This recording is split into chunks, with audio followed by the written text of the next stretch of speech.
Alma querida e boa, bem-vindos à nossa live. A terceira parte do Pai Nosso que estamos estudando. Porque, na realidade, será que nós sabemos orar o Pai Nosso? Precisamos aprender. E nós não temos a autoridade para nos dirigirmos a você ensinando a orar o Pai Nosso. Não, nós estamos aprendendo. E estamos nos socorrendo de quem nos pode ajudar, ensinar. Buscamos nos espíritos, buscamos naqueles que foram estudiosos da Bíblia, aqueles que deixaram mensagens que servem como uma interrogação para nós. E que tenham essas interrogações, que tenham o poder de nos invadir e encontrar ressonância em nós para o nosso aprendizado. Então, a terceira parte, né, do Pai Nosso, em que nós estamos trazendo para você nesta oportunidade. Perdoai as nossas ofensas, assim como nós perdoamos quando somos ofendidos. Encontramos no Espírito Meimei um aconselhamento quanto à oração que muito nos emocionou. Então, diz ela, quando pronunciamos as palavras perdoa as nossas ofensas, assim como perdoamos aqueles que nos ofenderam, não apenas estamos à espera do benefício para o nosso coração e para a nossa consciência, mas estamos igualmente assumindo o compromisso de desculpar os que nos ofendem. Se não oferecermos repouso à mente do próximo, como poderemos aguardar o descanso para os nossos pensamentos? Agora, buscamos Emmett Fox, um irlandês estudioso de assuntos metafísicos e bíblicos, um dos maiores escritores sobre espiritualidade do começo do século XX, cujos ensinamentos influenciaram a fundação dos Alcoólicos Anônimos. E legou-nos esta magnífica reflexão sobre esse trecho da oração do Pai Nosso. Nos inspiramos nele e vamos também, segundo a nossa emoção, transmitir a vocês. Então, diz ele, este trecho é o momento culminante do Pai Nosso, a chave estratégica para esse tratado. Observemos que Jesus concebeu de tal maneira esta maravilhosa oração que ela cobre todo o desenvolvimento de nossas almas, de maneira mais concisa e reveladora possível. Não omite nada que seja essencial à evolução, letra maiúscula.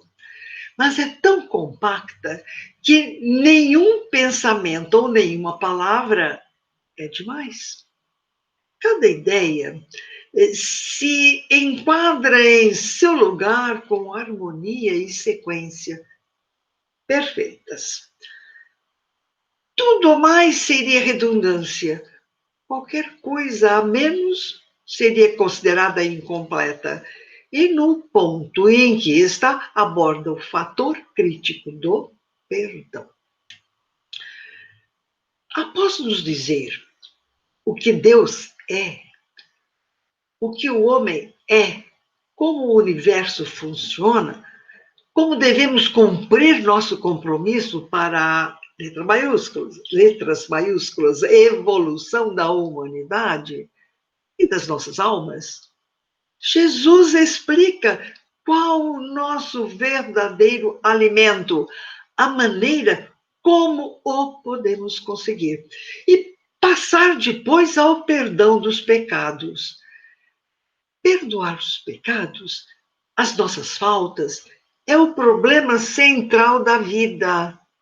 O pecado é um sentimento de separação de Deus e a maior tragédia que o homem pode experimentar. Naturalmente, suas origens têm raízes no egoísmo, esse monstro devorador de todas as inteligências.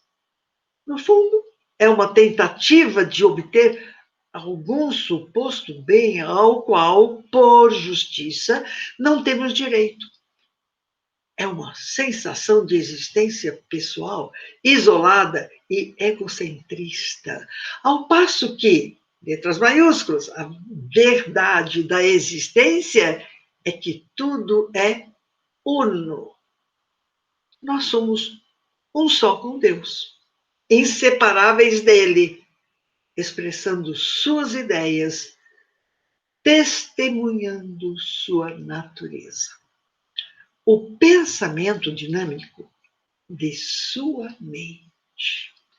Como fazemos parte do grande todo, de que somos espiritualmente, uma parcela daí se segue que somos um só com todos os homens. Por vivermos, nos movermos e existirmos. Nele, Deus, somos, no sentido absoluto, essencialmente, um só. O mal, o pecado, a queda do homem, tudo é, no fundo, uma tentativa de negar essa verdade em nossos pensamentos. Procuramos viver separados de Deus. Procuramos viver sem Ele. Agimos como se tivéssemos vida própria, como se pudéssemos pensar separadamente, como se pudéssemos ter planos, propósitos e interesses separados dos dele. Tudo isso, se fosse verdade, significaria que a existência não é una e harmoniosa, e sim um caos de luta e competição. Significaria que estamos separados dos nossos semelhantes e poderíamos injuriá-los, roubá-los, machucá-los, mesmo destruí-los, sem que nada nos acontecesse. E que, quanto mais tirássemos dos outros, mais teríamos para nós.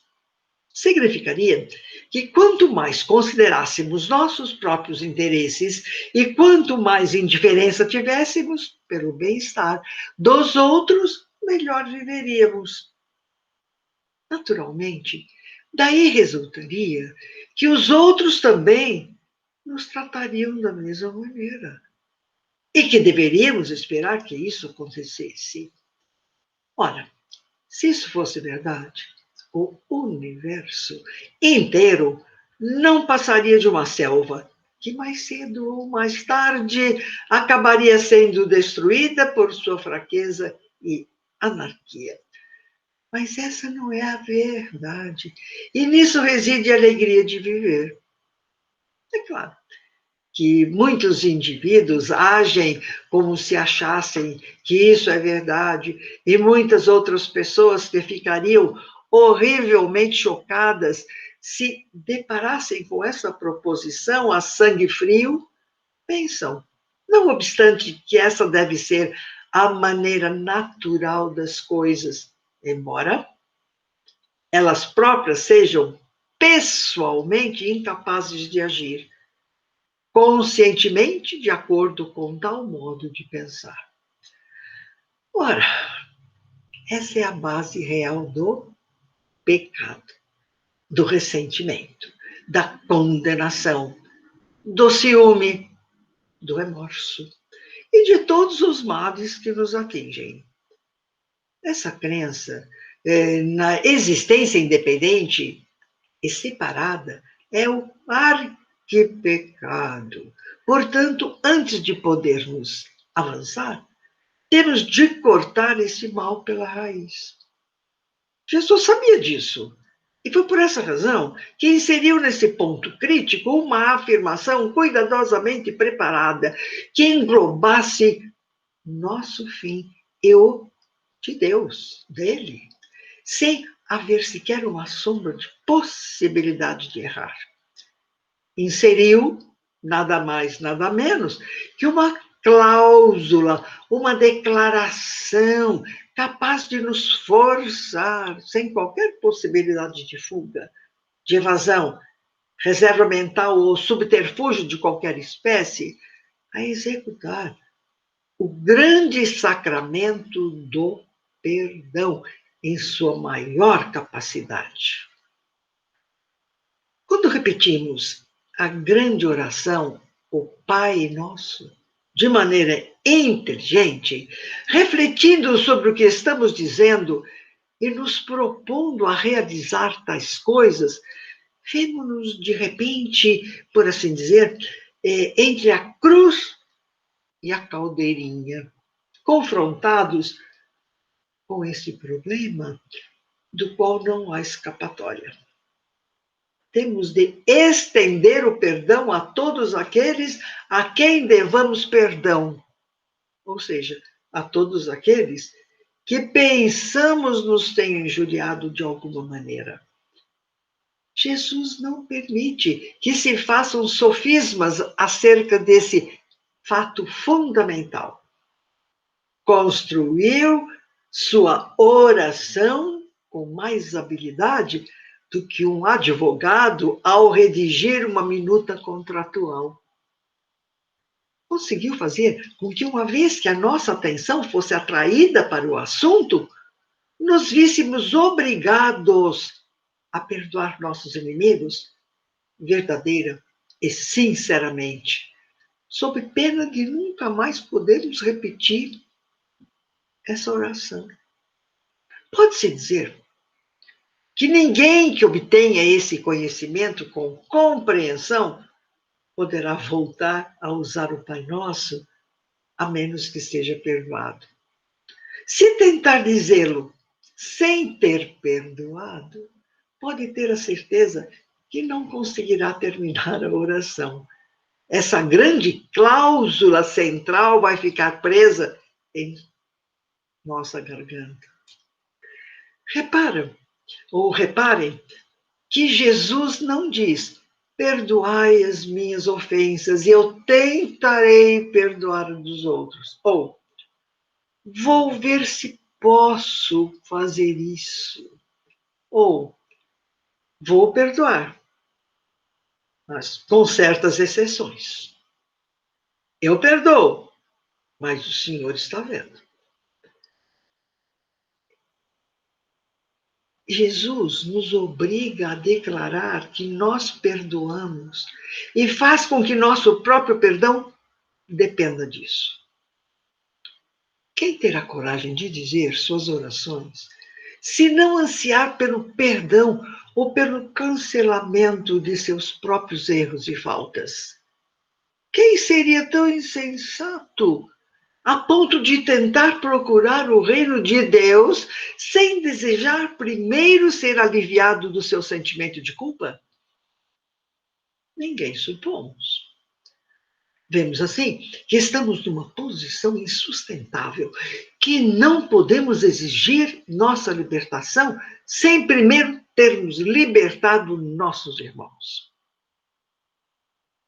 O perdão dos outros é o vestíbulo do céu. E Jesus, sabendo disso, levou-nos até a porta. Você precisa perdoar a todos que o feriram, se quiser ser perdoado. E ponto final. Que recado, hein? tem de se livrar de todo o ressentimento e condenação para com os outros, e também da autocondenação e do remorso. Precisa perdoar os outros, precisa. E tendo parado de cometer seus próprios erros, aceitar o perdão de Deus para eles, ou não poderá fazer nenhum progresso. Precisa perdoar a si próprio, mas só poderá fazê-lo sinceramente, depois de ter perdoado aos outros. Após ter-lhes perdoado, você deve estar preparado para se perdoar também a si mesmo, pois recusar-se a se perdoar a si mesmo é sinal de orgulho espiritual. E por esse pecado caíram os anjos, entre aspas. Nunca é demais repetir que é preciso perdoar. Existem poucas pessoas no mundo que nunca tenham sido feridas, realmente feridas, por outra criatura. Ou sofrido decepções, ou sido injuriadas, enganadas, iludidas, traídas. Essas coisas entranham na memória, onde geralmente causam feridas profundas. E para isso, há apenas um remédio: extirpá-las e jogá-las fora. E a única maneira de fazer isso é através do perdão. Naturalmente, nada no mundo é mais fácil do que perdoar as pessoas que não nos feriram muito. Nada é mais fácil do que se erguer acima da ideia de uma perda insignificante. Todo mundo está disposto a fazer isso.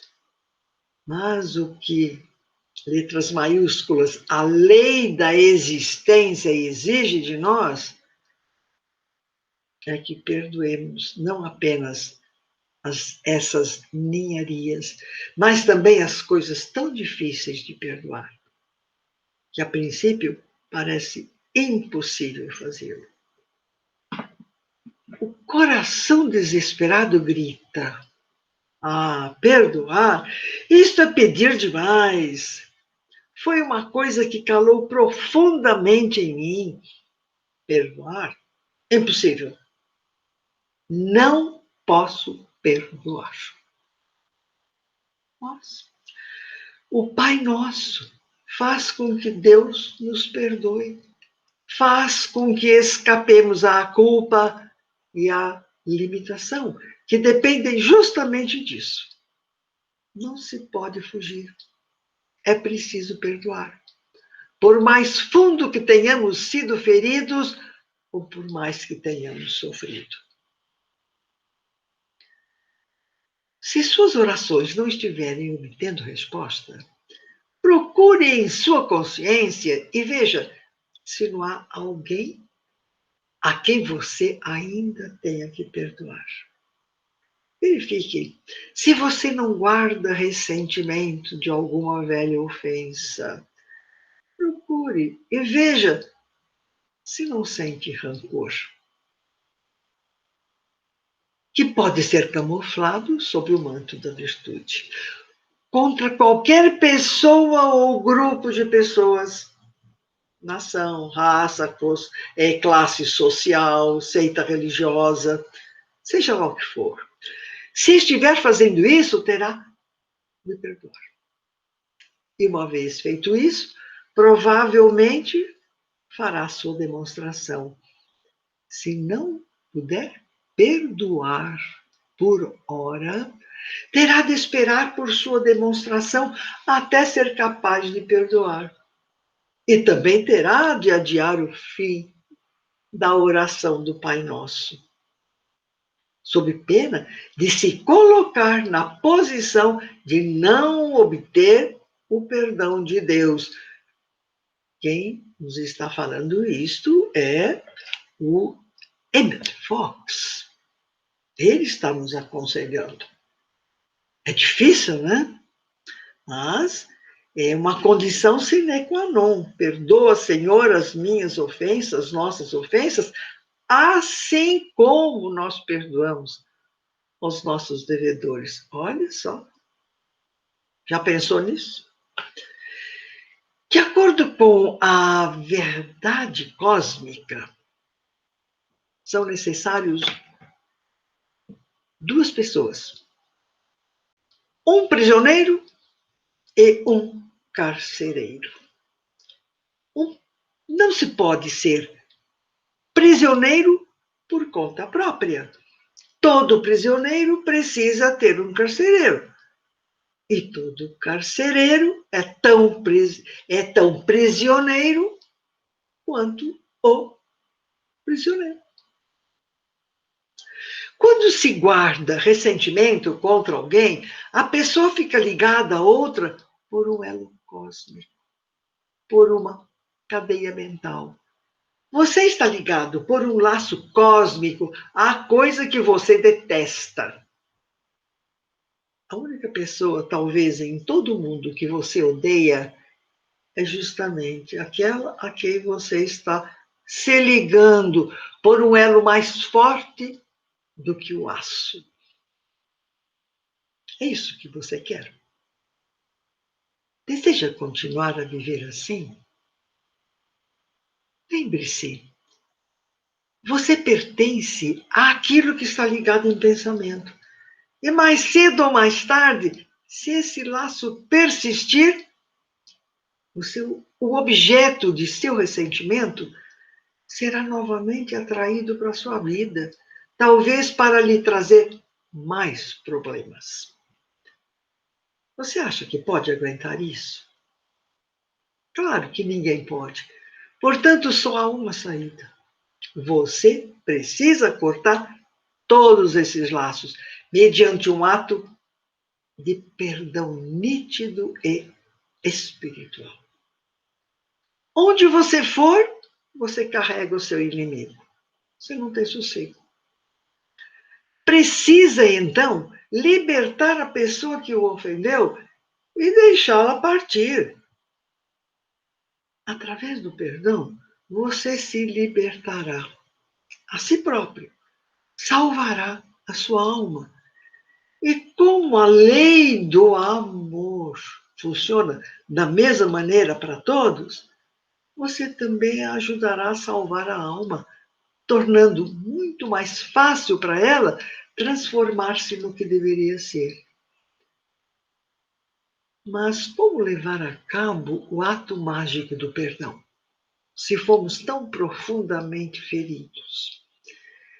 Que apesar de há muito desejarmos perdoar, isso tenha, não obstante, sido impossível.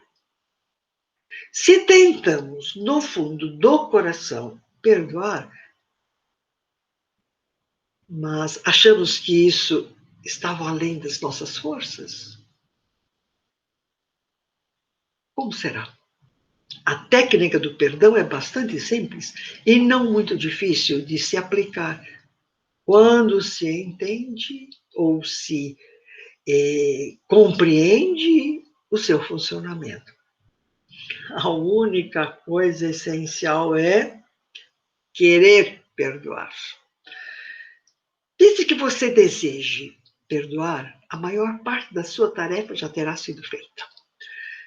As pessoas sempre fizeram do perdão um bicho de 7 cabeças, por terem a impressão errada de que perdoar uma pessoa faz com que se sintam compelidas a gostar dela. Felizmente, tal não é o caso. Não temos de gostar de alguém de quem não gostamos espontaneamente e que não gosta de nós. E a verdade é que é impossível de alguém gostar de alguém dessa maneira. É o mesmo que tentar segurar o vento com a mão. E se você tentar esforçar-se a isso ou forçar-se a isso, acabará detestando ou odiando a pessoa mais do que nunca. As pessoas costumavam pensar que quando alguém as tinha ferido muito, era seu dever, como bons cristãos, obrigar-se a gostar desse alguém. Como isso é completamente impossível, sofriam bastante e terminavam sentindo-se fracassadas, daí resultando um sentimento de pecado. Não somos obrigados a gostar de ninguém, mas temos a obrigação de amar a todos, já que o amor ou a caridade, como a Bíblia, o Evangelho lhe chama, envolve um sentido vívido de boa vontade impessoal. Isso nada tem a ver com sentimentos, embora seja sempre seguido, mais cedo ou mais tarde, por um maravilhoso sentimento de paz e felicidade. O método do perdão é o seguinte: recolha-se e fique em silêncio. Repita qualquer oração que você preferir, ou leia um capítulo do Evangelho. Em seguida, diga em voz baixa, entre aspas, perdoo inteira e livremente Fulano. Menciona o nome da pessoa a quem deseja perdoar. Liberto-o e o deixo seguir seu caminho. Eu perdoo tudo o que aconteceu. Pelo que me diz respeito, está tudo esquecido. Deponho o fardo do ressentimento sobre o Cristo que há dentro de mim. Eu não estou jogando a responsabilidade para que Cristo castigue a pessoa, não. Eu tenho Cristo dentro de mim. Então eu deponho o fardo do ressentimento sobre o Cristo, a caridade, a fraternidade que está dentro de mim. Fulano, não é? Agora está livre. E eu também. Desejo-lhe tudo de bom em todas as fases da sua vida. O incidente está terminado. A verdade de Cristo libertou-nos a ambos. Agradeço a Deus por isso. Depois, levante-se e volte às suas atividades. De modo nenhum repita este ato de perdão, porque você já o fez de uma vez por todas. E fazê-lo uma segunda vez seria repudiar tacitamente o anterior.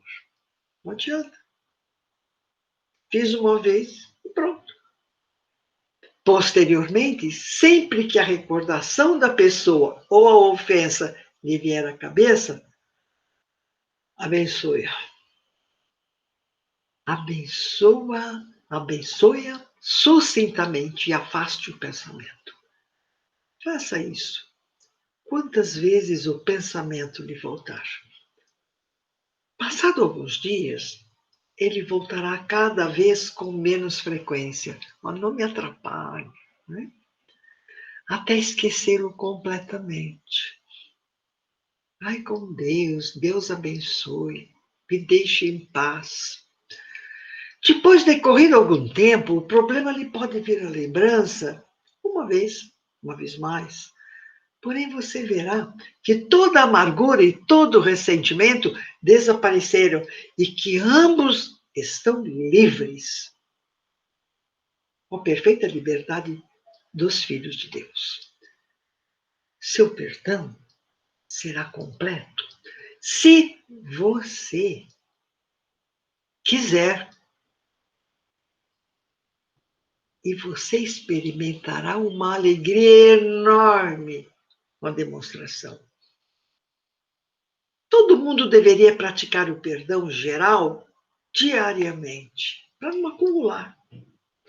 Quando disser suas orações diárias, declare uma anistia geral, perdoando a todos aqueles que a possam ter injuriado de uma forma ou de outra, sem qualquer discriminação. Diga apenas: perdoo livremente a todos. É difícil? É. Mas não é impossível. Depois do decorrer do dia, se a lembrança da ofensa ou do ressentimento assaltarem ou a assaltarem, abençoe sucintamente a pessoa que a ofendeu e afaste tal pensamento. Você não tardará a se ver livre de todo o ressentimento e de toda condenação. E o efeito sobre sua felicidade, saúde e vida em geral será simplesmente revolucionário. Alma querida e boa, não é fácil. Vamos pensar nestas palavras, não é? De Emmett Fox, que está nos aconselhando, está visando a nossa libertação, a nossa felicidade. Eu prometo que eu vou pensar. Quando orar, será de maneira diferente. Perdoa, Senhor, as minhas dívidas, assim como eu perdoo aqueles que me ofenderam. Não é fácil. Mas vamos tentar. É para a nossa libertação, para a nossa alegria, para a nossa felicidade. Vamos agora, com o nosso Chico Xavier, ouvir uma mensagem sobre perdão. E não se esqueça que nós estamos com você todas as segundas-feiras, né, a partir das 20 horas, e no programa Momentos de Paz, com a mensagem falada.